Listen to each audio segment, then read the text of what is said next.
Tonight, a smoky cloak of misery covering millions across the U.S. A thick haze swallowing iconic landmarks like the Empire State Building in New York and Chicago's Navy Pier Ferris wheel along Lake Michigan.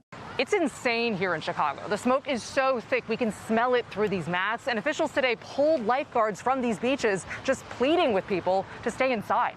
Multiple Midwestern states now breathing the worst air in the world. I've been pressing into my eyes because it's just like smoke. It's hurting your eyes. Yes, and you could smell it. I was literally going, I'm taking big, deep breaths, like every breath felt heavy. In New York City, people masking up. Right now, the air quality is at a point that we have not seen since 2023. The culprit then and now, wildfires in Canada. This stunning video shows the smoke there from above. More than 100 fires deemed out of control.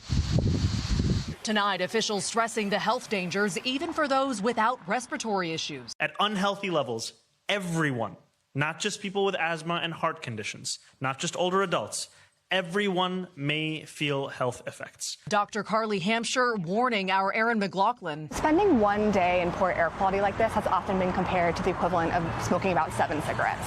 And back here in Chicago, as I took a picture of the city's smoky skyline, my iPhone assumed my lens was dirty. Tonight, danger lurking in the haze overhead, hovering across America.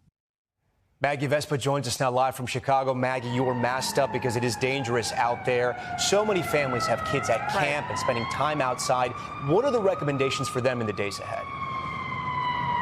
Well, Tom, the ultimate guidance is frankly just to not go outside if possible, or at least try to limit your time outside, and definitely consider, officials say, wearing a mask, especially if you're in an area where the smoke is as thick as this. I mean, here in Chicago tonight, we can barely even see the skyline. Tom. We thank you for watching, and remember, stay updated on breaking news and top stories on the NBC News app or watch live on our YouTube channel.